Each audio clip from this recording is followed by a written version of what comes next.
So as we continue our lead up to the Infinity Gauntlet storyline in Marvel Comics, I felt like it was important to do a video about the Silver Surfer, and this was done for a couple reasons. The first reason is because this is a video a lot of you have really requested. A lot of you guys have really wanted to see a video about Silver Surfer.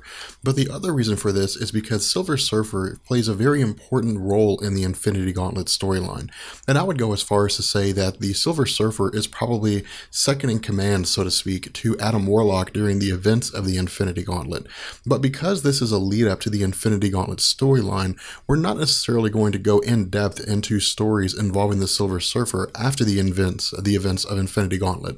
What we're going to do is we're going to talk about the Silver Surfer's first appearance, his origins, as well as some of the events in Volume 1, and eventually lead up into the Infinity Gauntlet storyline. So there will be a video at a later date regarding the Silver Surfer's escapades in the Marvel Universe after the events of Infinity Gauntlet, but it simply just won't happen in this video.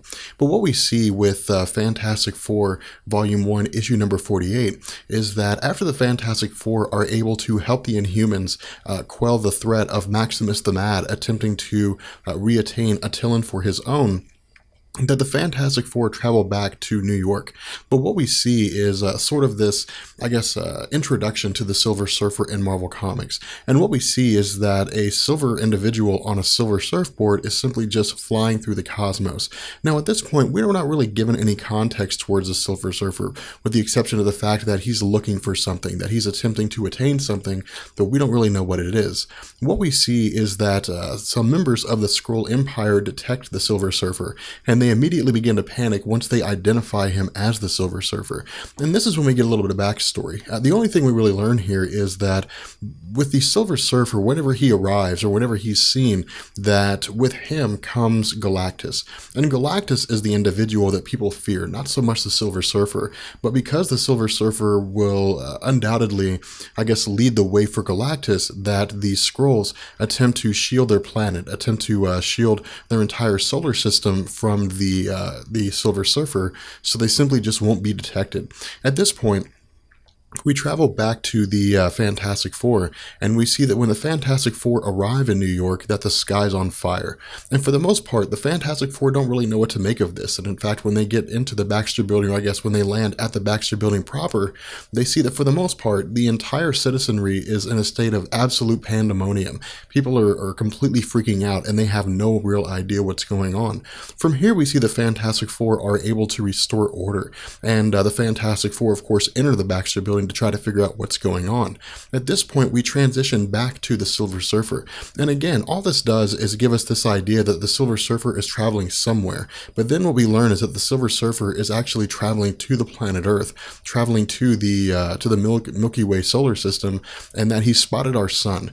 And with spotting the planet Earth's sun, that undoubtedly this sun has the ability to allow the orbiting planets to promote life, and that the life on these planets will exist in such a way that the planet itself will have enough energy to satiate the appetite of his master, an individual named Galactus. From here, we switch back to the Fantastic Four, and what we see is that for the most part, Susan Storm is a little irritated because Reed Richards is spending so much time within his laboratory. He simply just appears to be ignoring her. She eventually breaks into his laboratory to confront him about this, and when she does, we see that Reed Richards is accompanied by the Watcher. Now, this isn't the first time that the Watcher has appeared in Marvel Comics. In fact, the first appearance was in Fantastic Four, issue number 13, and that's when we learned that the role of the Watcher in Marvel Comics is to simply observe but to never act. And of course, Susan Storm asks him about this. She says that why is it that you're acting here when your role is to simply just observe? And the Watcher simply says that the events as they're unfolding now, the fact that the Silver Surfer is approaching the planet Earth, which will inevitably lead to Galactus discovering the planet Earth, is something that's too important for him to ignore. Because at this point, the Watcher has sort of become, maybe a fan, so to speak, of the planet Earth, has gotten to a point where he likes the citizenry of the planet Earth. But more so than that, the superpowered beings, the Fantastic Four, and various other individuals on the planet Earth have the potential for great advancements in terms of just overall abilities as well as the place of humanity in the cosmos. And so the Watcher doesn't want to see this go away. What we learn here is that when the sky was set fire, that was done by the Watcher. It was simply an attempt for the Watcher to guard the planet Earth from the Silver Surfer, to trick the Silver Surfer into believing that this planet doesn't inhabit or doesn't support any kind of life. And as a result of the citizenry going crazy, that the Watcher had taken away the fire and simply just encompass the planet Earth with this sort of space debris. Now, he goes as far as to say that this isn't something that will last, just because the Silver Surfer, if he's curious enough, will investigate further and discover the planet Earth proper, and discover that this is a planet that does have the ability to satiate the appetite of Galactus. From here, we switch back to the Silver Surfer, and of course we see the Silver Surfer has discovered the planet Earth and almost immediately sends for his master Galactus. We also see that Johnny Storm moves to intercept, but Johnny Storm is almost entirely outclassed by the mobility of the Silver Surfer. What we also see here is that Ben Grimm, the Thing, confronts the Silver Surfer. And at this point, because the Silver Surfer has already summoned Galactus, the Watcher goes as far as to tell Ben Grimm that this is a useless effort. There's really no point in attacking the Silver Surfer, despite the fact that Ben Grimm was able to deal a significant enough of a punch to knock the Silver Surfer off the building, that the issue here, the concern here, is no longer the Silver Surfer, that the Fantastic Four need to take their efforts, need to make it their, prime objective to try to find a way to defeat Galactus. At this point, we see that because Galactus has been summoned by the Silver Surfer, that Galactus is almost at the planet Earth, that he is within the solar system and is near the moon. At this point, we reach the end of Fantastic Four Volume 1, issue number 48, when we see that Galactus has arrived, and Galactus states that the planet Earth sustains, or has enough energy that it can sustain his need for energy until he can find another place, and that Galactus is going to drain all energy from the planet Earth, which would result in the destruction of the Earth itself. From here, we switch to the Fantastic Four Volume 1, issue number 49. And what we see here is that when the Silver Surfer was knocked off the knocked off the top of the Baxter Building, that the Silver Surfer had come into contact with Alicia Masters. And of course, Alicia Masters is the blind girlfriend who is also a sculpture of Ben Grimm, and we see that she begins to talk to the Silver Surfer. And this is a very interesting element, and I would probably say one of the most important parts of the history of the Silver Surfer. And the reason why is because at this point in the Marvel Comics, the Silver Surfer doesn't understand the base emotions of humans. He doesn't understand what it means for something to be beautiful. He doesn't understand what the importance of life is. For him, he is simply just a herald of Galactus, and his job is to simply ensure that Galactus is able to gain the energy necessary in order for him to sustain himself. And we see this playing out. We see that, of course, Alicia Masters is talking to the Silver Surfer about eating food, and the Silver Surfer doesn't understand this. He says, what's the point of eating food? Why not simply just turn it into energy? Of course, he also goes on to say that in the end, none of this really matters, that Galactus will destroy things. But as we see him continuing to converse with Alicia Masters, that over the course of this conversation, he begins to understand things like courage. He begins to understand concepts like beauty and what these things entail in terms of what it means to be human. We of course see that Alicia Masters is able to get the Silver Surfer to understand that humans have a right to live, that the desire to stay alive is something that all organisms across the universe share, and that it's really not the place of the Silver Surfer to stand idly by and allow Galactus to destroy planets teeming with life to simply support his appetite.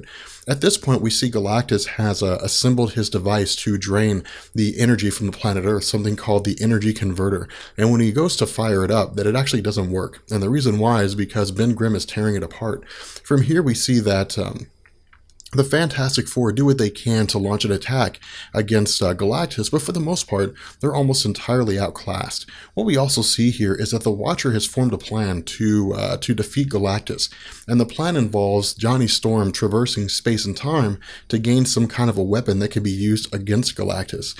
And this is kind of what we see going on here. We sort of see these multitude of circumstances, these sort of separate storylines taking place, where Galactus is able to summon a minion called the Punisher. And the Punisher is simply just designed to fight on behalf of Galactus to keep the Fantastic Four out of Galactus's way. We see that for the most part, Johnny Storm is attempting to travel to a location where he can attain this weapon in order to defeat Galactus. And we also see that the Silver Surfer is becoming, or I guess slowly beginning to understand these concepts of humanity, these ideas of what it means to fight on the right side, of what good and evil mean, and various other things. Ultimately, we see the story conclude in Fantastic Four Volume 1, issue number 50. And what we see going on here is that the Silver Surfer, after discussing with Alicia Masters these ideas of what it means to be human, these ideas of what it means to have the right to life, well, I wouldn't go as far as to say has given him a perfect understanding of humanity. It has given him pause to turn against Galactus, and it has given him this idea that he can fight on behalf of humanity to attempt to defeat Galactus. Now, of course, because Silver Surfer is a herald of Galactus and was created by Galactus, he's not necessarily able to destroy him. However, Galactus is a little surprised to realize that he had given the Silver Surfer more power than he had initially thought. What we see as this comic continues is that the weapon that was gained by Johnny Storm to be used against Galactus was something called the Ultimate Nullifier. And the Ultimate Nullifier is a very important weapon in the world of Marvel Comics because this is something that can, in effect, eradicate Galactus entirely. It's exactly what it sounds like. It nullifies the concept of energy. It simply just eliminates something from existence. And what we see here is that Reed Richards, with the Ultimate Nullifier, threatens to destroy Galactus. And Galactus, once he realizes that Reed Richards has the Ultimate Nullifier, makes an agreement. The agreement is that if Reed Richards agrees to hand over the Ultimate Nullifier to Galactus, that Galactus will walk away, that he will not destroy the planet Earth and consume its energy. We see that Reed Richards is a little skeptical about this. Reed Richards, rightfully so, is unsure, but the Watcher says that when Galactus makes a bargain, that bargain is not backed out on, that Galactus always keeps his word. And that's what we see happening here. We see that Reed Richards hands the Ultimate Nullifier over to Galactus, and Galactus agrees to leave. He agrees to leave the planet Earth alone and not consume its energy. But in response to the Silver Surfer turning against Galactus, Galactus doesn't necessarily strip the Silver Surfer of his power, but what he does is confine him to the planet Earth and puts the Silver Surfer in a position where he simply cannot leave. From here, we transition to the Silver Surfer Volume 1. And for the most part, issue number 1 is really going to be the only comic that we're going to stick with. And the reason why is because this gives us the origin story of Norrin Radd.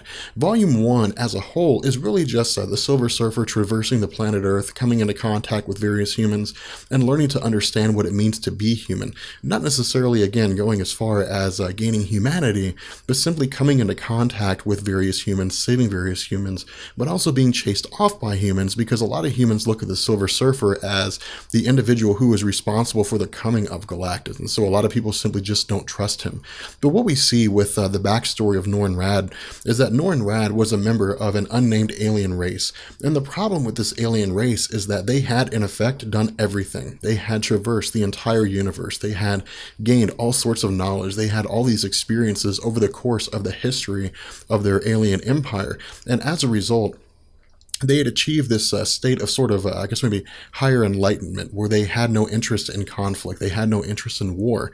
They had eliminated disease and famine, and there was really no money system. And so this was a society that was 100% and completely peaceful. But the byproduct of being such a peaceful society was that they didn't have any way to defend themselves, short of maybe some kind of nuclear defensive barrier. What we see is that Norrin Radd is kind of a little different than everybody else in his alien race. While everybody else is content with this sort of Eloi kind of society that they live in, Norrin Radd has always wanted to explore. He's always wanted to investigate and see what kind of wonders are available in the universe. What we see is that Galactus enters the solar system belonging to Norrin Radd's race on the planet Zen-La.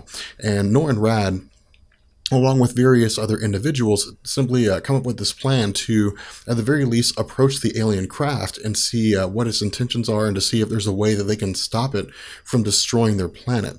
What we see is that when Norrin Radd approaches the alien spaceship, that he discovers that the alien spaceship houses Galactus, and he begins to have a conversation with Galactus, but Galactus stops him and tells him that Galactus knows exactly why he's there, and that nothing that Norrin Radd can say will assuage Galactus of his desire to consume the energy of Zenn-La, resulting in its destruction. But what we learn here is that ultimately, Norrin Radd and Galactus come to an agreement.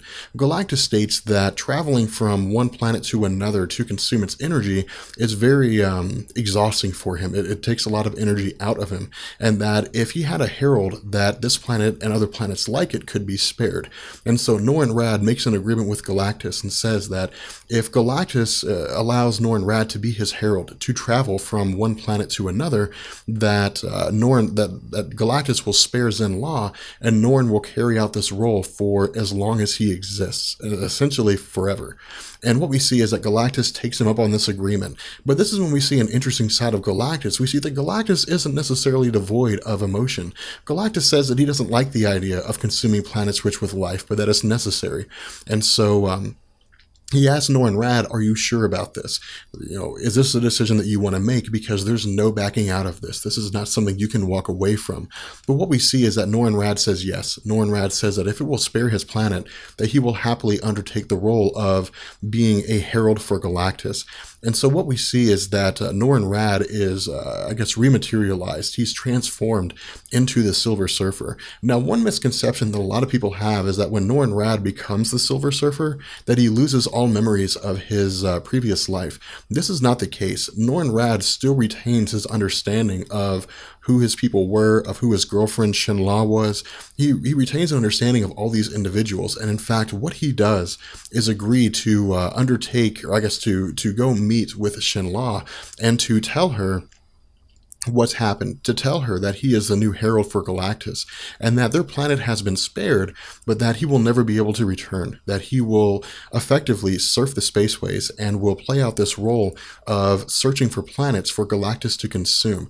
Now, of course, he says that his idea here, his plan here, is to always take Galactus to planets that are uninhabited, that will not require the death of individuals or any kind of races in order for him to satiate his appetite. But in the end, of course, we see this kind of changing ways as over time Silver Surfer begins to sort of lose this humanity. He begins to sort of lose what it was that made him Norrin Radd, which resulted in him traveling to the planet Earth in the first place and then calling Galactus, despite the fact that the planet Earth was a life-rich planet. With this being said, this leads us into Volume 3 as well as the Infinity Gauntlet storyline. And what we'll see as we get into Infinity Gauntlet is that, of course, the Silver Surfer has been freed of his exile on the planet Earth and is the first person to come across Thanos once Thanos is wielding the Infinity Gauntlet, and he warns Doctor Strange as well as Adam Warlock of the upcoming threat. And of course, this was the result of him and Drax the Destroyer being attacked by Thanos while Thanos wielded the Infinity Gauntlet, which will ultimately lead us into the Infinity Gauntlet storyline proper and all the events that unfolded. With that being said, I'm going to go ahead and bring this video to an end. I hope you guys enjoyed it. If you did, let me know, and I will catch you guys later. Peace.